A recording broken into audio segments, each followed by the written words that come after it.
So as some of you know, this past week I was in Phoenix, Arizona for a week-long initiative, part of the Next Generation Leadership Initiative that the United Church of Christ, one of our parent denominations, puts on. And it's a selective 6-year leadership initiative that equips, as they say, energizes and empowers younger United Church of Christ local church pastors to build vibrant congregations that change lives and further God's mission in the world. So this is my 2nd year in that program, and I am a part of a cohort of 13 clergy from across the country. And our focus this year on our learning for this week-long in Arizona was understanding and learning the skills for adaptive leadership. Last year it was learning and understanding family systems theory, how our own family systems, and this is true for each of us, right? Our own family systems that we grow up in, they shape us as individuals, which affects our leadership style, how we respond to conflict, and how our churches themselves can sort of constitute a family with its own similar dynamics across the generations. And how do we lead with this in mind? My cohort was joined by 3 others. So there were 40 or so, about 50 pastors total, each focusing on a different area of learning and leading our congregations in these challenging times. I'm grateful for this time that I get to have away each year with my colleagues for a chance to hear about what they're doing in their contexts, what's challenging them, the inspiring things that they're doing in their congregations to respond to the issues in their community, to be a voice in a community of love and justice.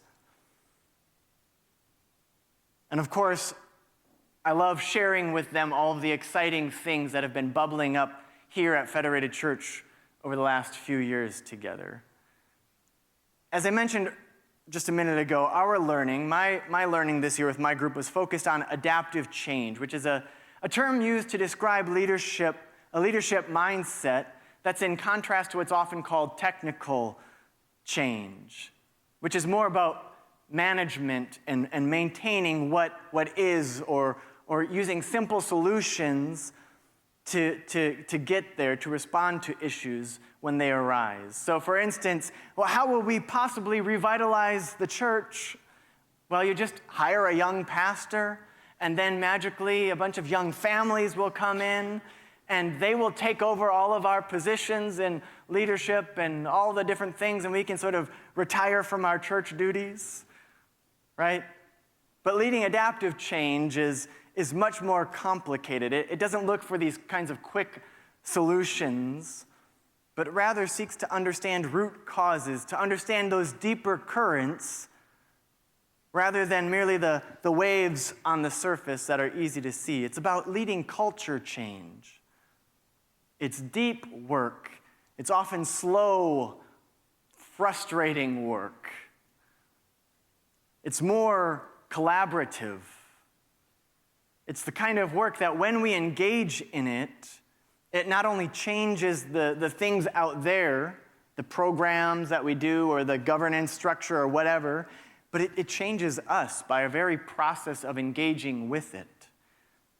This is the kind of work that we already have been doing here at Federated in these past 4 years of ministry together, right? It's difficult work, but it's also invigorating and spirit-filled work that has been knitting us more strongly together as a community and leading us, I think, my sense, to become more widely known in the community as a unique place to be and to belong and to grow and to help shape our little corner of the world. It's this focus on adaptive change, not just organizationally, but in creating a church and culture not built on strong personalities or with an end goal of simply making people happy, of catering to personal preferences or egos, but truly returning to our core values with greater courage and conviction and seeking to live them out with one another, even as they compel our actions into the wider community. And it's this work our engagement with this work that I believe has led us to this morning of welcoming new members, to the individuals who have not become members this morning but are already engaged and active in the things that we are doing, reshaping us as a community.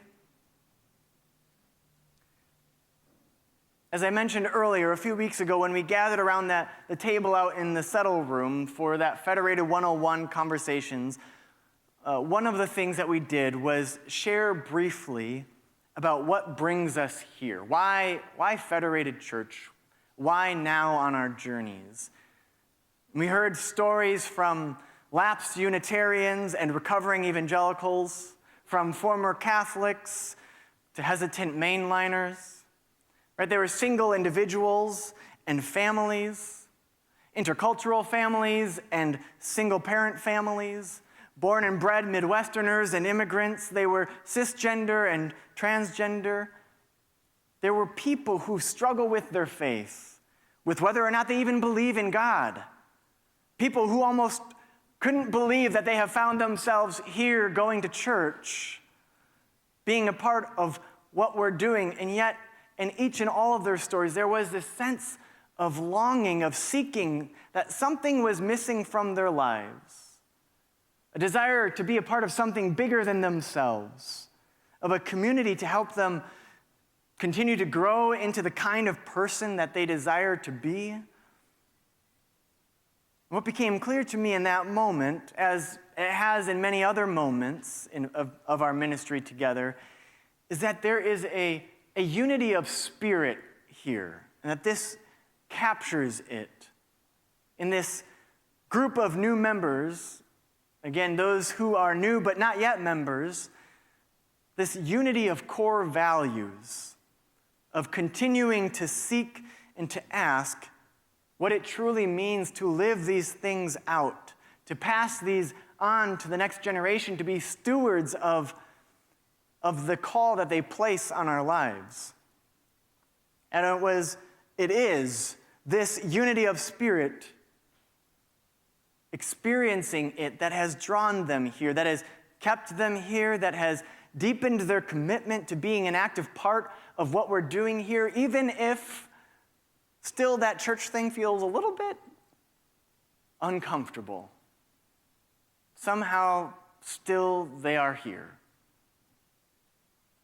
And this is the kind of unity that I believe is what is at the heart of Jesus' prayer for his disciples, and for all of those, as he says, who may come to trust in Jesus or the way of Jesus through them, which would include all of us. I pray that they may all be one, Jesus says. Just as you, O God, are in me and I am in you, I pray that they will also be in us. Now, all too often, unity is spoken of as sameness. To be unified is to be uniform. The same, perhaps, in our beliefs or our actions, in what we do, how we do it. And I know that actually Federated, for those of you who are new and may not know this, Federated has never really been a place that emphasized uniformity of beliefs, right? There is a long-standing tradition in the UCC, the United Church of Christ, and the Unitarian Universalist Association more generally, of freedom and flexibility when it comes to what one believes or doesn't believe, or how one believes it. Right? One of the ways that we speak to this in the United Church of Christ is that we focus on what we call testimonies of faith rather than tests of faith. That is, we focus on how those values, how our sense of faith is shaping our lives, is empowering us to live out the work of love and justice. Or as Jesus says, so that the world will know that you have loved them just as you loved me, so that the love you have for me will be in them, so that they may be sent out into the world just as I have been sent into the world to bear witness to this reconciling way of love and justice. And this is what we're after here. I think a unity of spirit that keeps grappling with what love looks like, with how it would inspire us and challenge us and convict us and keep calling us forward and deeper into our humanity, to building a world of justice and joy where all can have what they need to flourish. Unity of spirit, of a deep sense of values, not uniformity of beliefs. One of the ways that I articulate this belief to people is that I expect, I hope, actually, that what you believe and how you believe it will change over the course of your lifetime. So we focus less on beliefs, not because they don't matter, but because we recognize that they change. Right? The earliest followers of Jesus were called people of the way. We've talked about that time and time again here. The way of Jesus. And if you read the Gospels, you recognize that the disciples, they didn't understand or believe the right things about Jesus half the time. And even when they did get the answer right, like Peter, when he responds to Jesus' question, "Who do you say that I am?" Peter has this strong conviction. He blurts out that answer that we repeat in church creeds and doctrines over the ages. He gets the answer right, and yet Jesus makes it clear that his understanding of what that means is so far off base that it might as well be wrong, right? And so that's what I'm trying to convey here, this unity of spirit, of flexibility of belief. Doesn't mean that what you believe or how you act doesn't matter. And this is something that Federated Church, like every family, every community, has struggled with. Right? We do not always live out our values with one another. We too, in this church, I'm sure each of us in our own lives and relationships, we too get caught up, engaged in the kind of mudslinging, the dysfunctional dynamics that we've come to see all too often over the past, decade especially, everywhere from school board meetings to the U.S. Congress. Here, we don't focus on repeating answers or checking off a list of beliefs or formulas that you intellectually assent to. Right? You are free to grapple with your beliefs and grow and change. But we are a community that emphasizes the journey of life. We are striving to be a community where you can grow and change and transition. Where actually we are each expected to do that, to have a change of mind and heart, because those are signs that we are staying engaged with the call that Jesus places on our hearts and on our lives. Right? And here's the thing, which we also come back to over and over again. We will all get it wrong. Throughout this journey, we will say or do something that hurts someone. We will not speak up when a moment calls us to. We will get defensive rather than listen openly. And on that list goes, right? And I will add that as your pastor, I too will get it wrong at times. And at some point, as we talk about membership and what it means to belong here, to be a part of this community, at some point, you will probably be disappointed in me, or by a decision that I make, or how I make it. You might disagree with me. And I try to be transparent about this because, first of all, I have no interest in building my own brand or building up a church around my personality, as seems to so often be the case in this age of social media influencers, including pastors. But even as we will make this journey together imperfectly, I do believe that Federated is truly a unique place to be and to belong and to grow because of our collective deepening commitment to this journey of love and justice, to the way of Jesus, rather than forcing people into boxes of belief in order to belong. Rather than just getting more butts in the pews, or trying to keep doing more or less what we've always been doing, but with new bodies doing it. I truly believe that something unique and exciting is happening here in and through our partnership in ministry together. And I believe that because of the fruit that we are seeing in those who are being drawn anew to this community, in the ways that longtime members are stepping into what's happening with renewed energy.